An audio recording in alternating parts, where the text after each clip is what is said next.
Hey guys, welcome back to the channel. तो अब ये भी बिग ब्रेन डॉट को की एक न्यू वीडियो आई है जो कि है most brutal experiment in history of Mankind. इसका पार्ट 2 है, तो चलिए देखते फैन, टीवी, हैं। मोबाइल फोन, टेलीविजन और आपके आसपास की हर छोटी या बड़ी चीज को अगर आप गौर से देखोगे तब आपको पता चलेगा कि साइंस ने आज के जमाने में कितनी ज्यादा तरक्की कर ली है। ये बात तो माननी पड़ेगी कि इस मुकाम तक पहुंचने के लिए इंसान ने बहुत ज्यादा मेहनत की है, और अगर किसी चीज के लिए इतनी ज्यादा मेहनत की जाए तो उसका फल मिलना तो आवश्यक है। जिस तरह से हर सिक्के के दो पहलू होते हैं, उसी तरीके से इस अच्छी तरक्की के साथ ही साथ कुछ ऐसे एक्सपेरिमेंट्स भी है जिसके बारे में इस दुनिया में काफी कम लोगों को पता है। इसलिए आज के इस वीडियो में हम बात करेंगे कुछ ऐसे एक्सपेरिमेंट्स के बारे में दैट विल डिफाइन कि हमने क्या प्राइस पे किया है for this advancement. So make sure to watch this video till the and.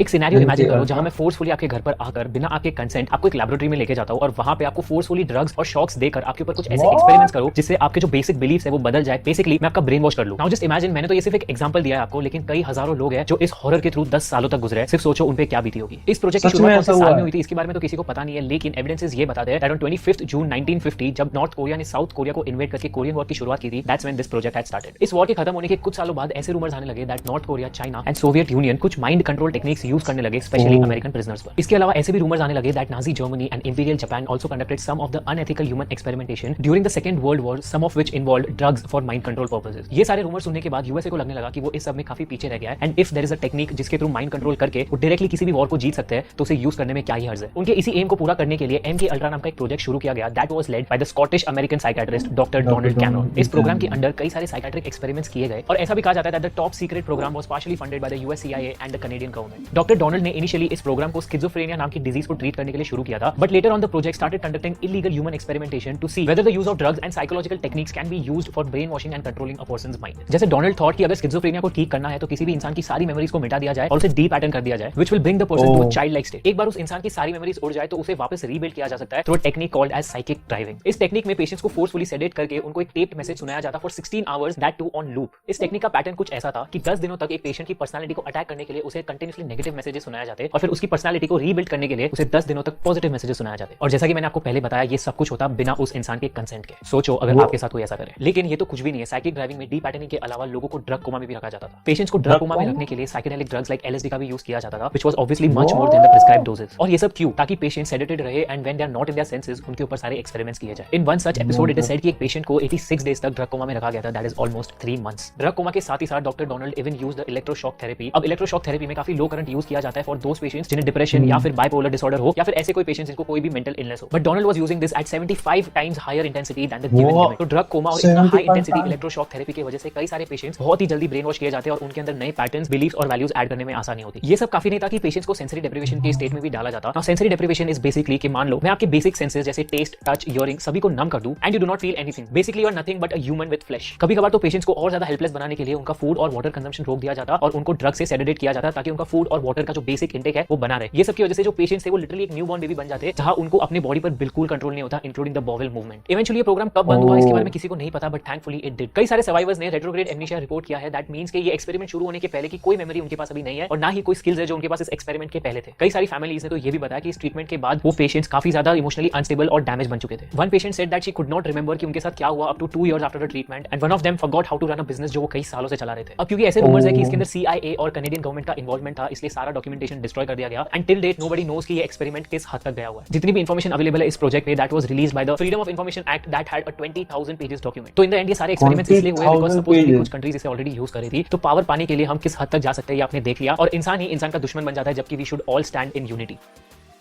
सही बात है।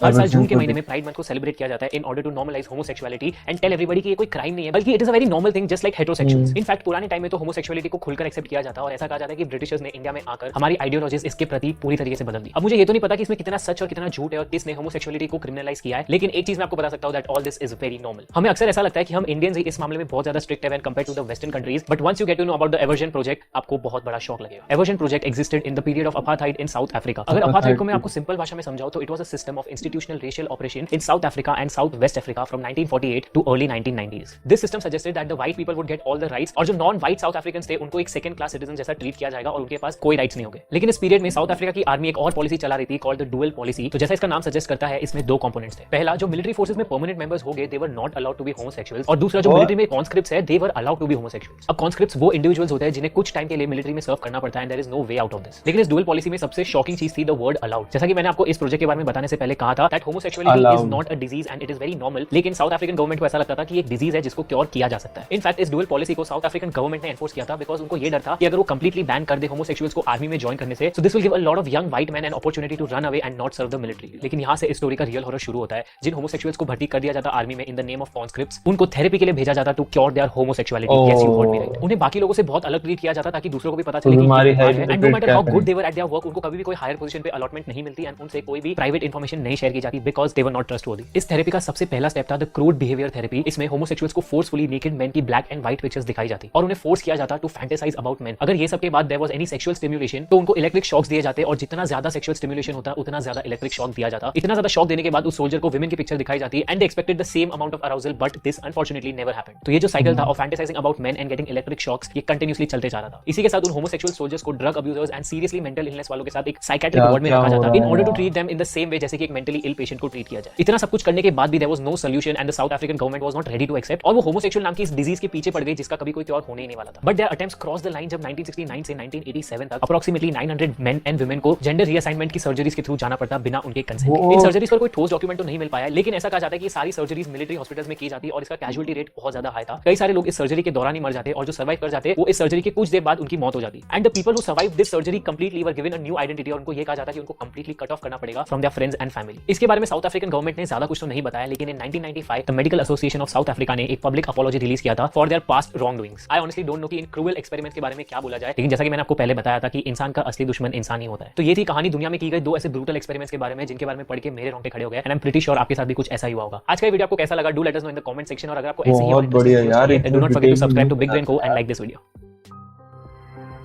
बहुत अच्छा लगा यार। इतनी क्रूअल इंसिडेंट भी हुआ है हमारे हम लोग के साथ में या और भी किसी लोग होमोसेक्सुअल्स के साथ में जिनको इतने सालों बाद अब जाके राइट मिल रहे हैं, लोग मान रहे हैं। इसमें भी अभी पब्लिक पूरी इतनी अवेयर नहीं है। बहुत टेंशन में ले जाते हैं।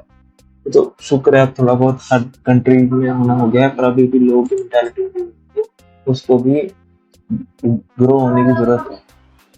तो चलिए होप करता हूँ आप सब लोग होमोसेक्सुअल के अगेंस्ट नहीं होंगे। तो एक साथ मिलता हूँ आपको नए वीडियो में। Okay, goodbye. Cause I've been living life right like I could just die.